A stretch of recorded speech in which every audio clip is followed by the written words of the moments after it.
Since the attack, President Biden has been unwavering and unequivocal in his support for Israel, including its right to respond. However, the administration is now also urging caution and emphasizing that, as in so many conflicts, civilians will be the ones bearing the brunt of the violence. Christina Ruffini has the latest now from the White House this morning. Good morning. Good morning. On background, we just received a statement from a White House official saying our efforts to assist U.S. civilians wanting to leave Gaza are active and ongoing, and the situation remains fluid. These guys make Al-Qaeda look pure. They're pure evil. President Biden spoke over Zoom with families of Americans still missing after last week's terrorist attack. In an interview with Scott Pelley for 60 Minutes, the president addressed efforts to get them out. To those holding American hostages in Gaza, you say what?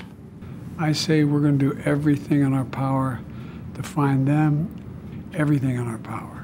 And I'm not going to go into the detail of that, but we're working like hell on it. President Biden says the U.S. will make sure Israel has everything it needs to respond, while also prioritizing the growing humanitarian crisis in Gaza.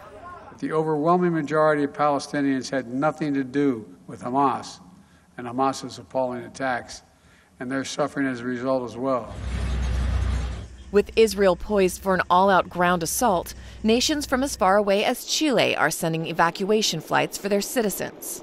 It's the most inhumane thing I've seen. The first U.S. State Department charter of about 100 Americans and their families landed in Athens last night. But for Palestinian civilians looking to flee the violence, the planes will not be coming.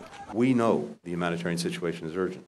Friday, Secretary of State Antony Blinken met with the leader of the Palestinian Authority in Amman before continuing on to Doha. We've discussed with the Israelis and urged the Israelis to use every possible precaution to avoid harm to civilians.